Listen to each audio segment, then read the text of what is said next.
में हो राम नाम, राम सेवा हाथ में, तू अकेला नहीं प्यारे, राम तेरे साथ में।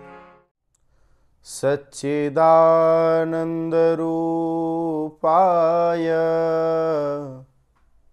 विश्वोत्पत्त्या तवे, तापत्रय विनाशाय श्रीकृष्णाय वयं नुमः। श्रीमते रामचंद्राय नमः। सभी श्रोता बंधुओं और माताओं को जय सीताराम।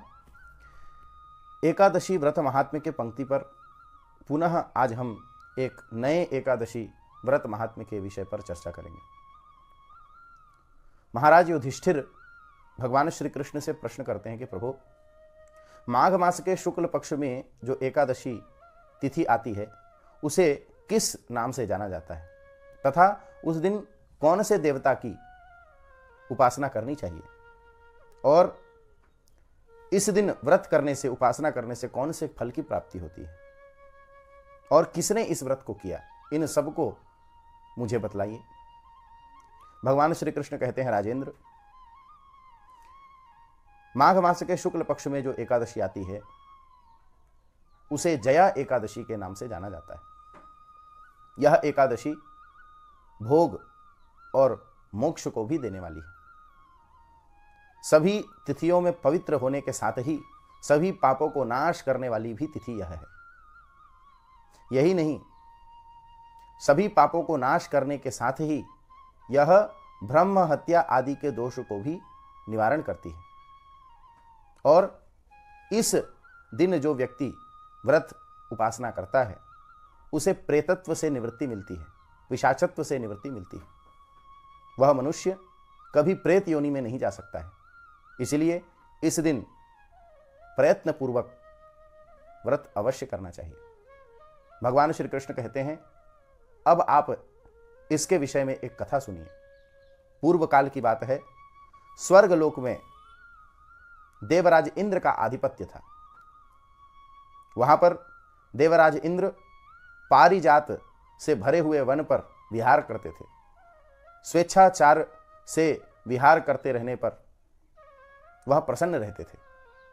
50 करोड़ गंधर्वों के अधिपति देवराज इंद्र प्रतिदिन स्वर्गलोक में अनेकानेक गान का श्रवण करते और अप्सराओं का नृत्य देखते थे। नए नए गंधर्व आकर के उनकी सेवा में प्रस्तुत होते थे। इन सभी में प्रमुख रूप से 3 गंधर्व रहते थे, पुष्पदंत, चित्रसेन और उनके पुत्र। ये 3 मुख्य गंधर्व थे। चित्रसेन की पत्नी का नाम मालिनी था और उन दोनों की एक कन्या थी जो पुष्पवंती नाम से विख्यात थी। इधर पुष्पदंत का भी एक पुत्र था जिसे लोग माल्यवान कहते थे। ये दोनों भी अपना अपना नृत्य प्रस्तुत और गान प्रस्तुत करने के लिए इंद्र के समक्ष प्रस्तुत हुए, परंतु यह दोनों एक दूसरे से मोहित थे, माल्यवान और पुष्पवंती। एक दिन क्या हुआ, इंद्र की सभा पर ये दोनों नृत्य और गान कर रहे थे। ये परस्पर एक दूसरे को देखने लगे और नृत्य और गान में विक्षेप होने लगा। मोहित होने के कारण कभी ताल ठीक से नहीं हो पाता था और कभी कभी नृत्य में विक्षेप हो जाता था, कभी कभी गान रुक जाता था। यह सब देख करके इंद्र को लगा कि ये दोनों मेरी उपेक्षा कर रहे हैं, और क्रोधित होकर के, कुपित होकर के इंद्र ने शाप दे दिया। उन्होंने कहा कि मूर्खों, तुम दोनों पृथ्वी लोक पर पिशाच योनि में चले जाओ। अब ये दोनों पिशाच योनि में चले गए और हिमालय पर्वत पर रहने लगे। दोनों बहुत कष्ट भोगते थे। पिशाच योनि में बहुत कष्ट भोगने होते हैं। एक दिन जो पिशाच था वह अपनी पत्नी से कहने लगा कि हे देवी, हमें ना जाने कौन से कर्म का फल मिल रहा है कि हमको इतने कष्ट उठाने पड़ रहे हैं।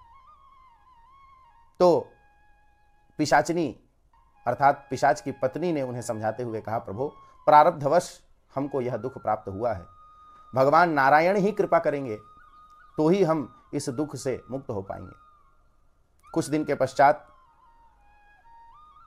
माघ मास के शुक्ल पक्ष की एकादशी तिथि आई और इस तिथि को जान करके पिशाच और पिशाचिनी ने निराहार रहने का और व्रत करने का संकल्प किया।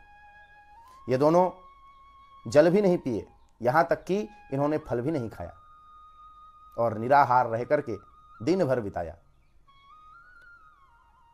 मानो लग रहा था कि यही आज हमारा अंतिम दिवस है, परंतु इन्होंने कुछ भी ग्रहण नहीं किया और भूखे प्यासे होने के कारण इन्हें रात्रि जागरण करना पड़ा। रात भर जगने के पश्चात द्वादशी तिथि आने पर इन्होंने कुछ खाया, कुछ फल ग्रहण किया और भगवान जनार्दन को प्रणाम किया कि हे प्रभु, आप हमें इस दुख से उबारिए। जया एकादशी के व्रत का प्रभाव, उसका फल यह हुआ कि भगवान जनार्दन इन पर संतुष्ट हुए और इन्हें पिशाच योनि से मुक्ति मिली। ये पुनः दोनों अपने अपने स्वरूप में आ गए। पहले से भी ज्यादा दोनों सुंदर हो गए। अब दोनों का स्नेह भी पूर्व से और भी ज्यादा था।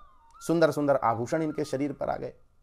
ये दोनों दिव्य शरीर धारण करके स्वर्गलोक को गए और इंद्र के समक्ष प्रस्तुत हुए। इंद्र ने आश्चर्यपूर्वक इन दोनों से पूछा कि मैंने तो तुम लोगों को शाप दिया था पिशाच योनि में रहने की, तो तुम्हें इससे मुक्ति कैसे मिली? किस उपाय से तुमने उस योनि से छुटकारा पाया, वह सब बतलाओ। तो माल्यवान ने आदरपूर्वक कहा कि प्रभु, हमने जया एकादशी के दिन व्रत किया और भगवान जनार्दन को संतुष्ट किया और भगवान नारायण ही हमें प्रेतत्व से मुक्ति दिलाने में समर्थ हैं, ऐसा हमने विश्वास किया। इसी कारण हमें यह दिव्य देह प्राप्त हुआ है।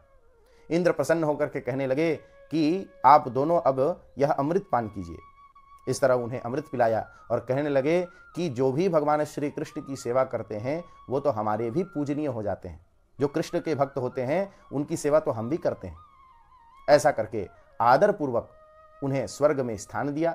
इस तरह दोनों ने प्रेम पूर्वक अपना जीवन बिताया।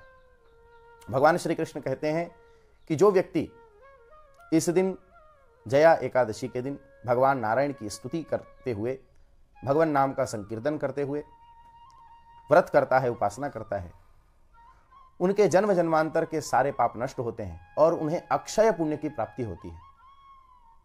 सभी पापों से छुटकारा होता है और उन्हें प्रेतत्व से मुक्ति मिलती है। काम, क्रोध, लोभ इत्यादि उन्हें नहीं सताते और अंत में भगवत धाम की प्राप्ति उसे होती है। इसलिए प्रयत्नपूर्वक हर मनुष्य को जया एकादशी के दिन व्रत करना चाहिए। इस विधि को सुनने अथवा पढ़ने वाले व्यक्ति को अग्निष्टोम यज्ञ के फल की प्राप्ति होती है और भगवान के भक्ति के विषय में भी उनकी रुचि की वृद्धि होती है। इसलिए अवश्य आप सभी जया एकादशी के दिन व्रत करें। इसी निवेदन के साथ मैं अपने वाणी को विश्राम देता हूं। हरि का भजन करो, हरि है हमारा। हरि का भजन करो, हरि है हमारा। हरि का भजन करो, हरि है हमारा। हरि नाम लेने वाला, हरि नाम लेने वाला, हरि का है प्यारा। हरि का भजन करो,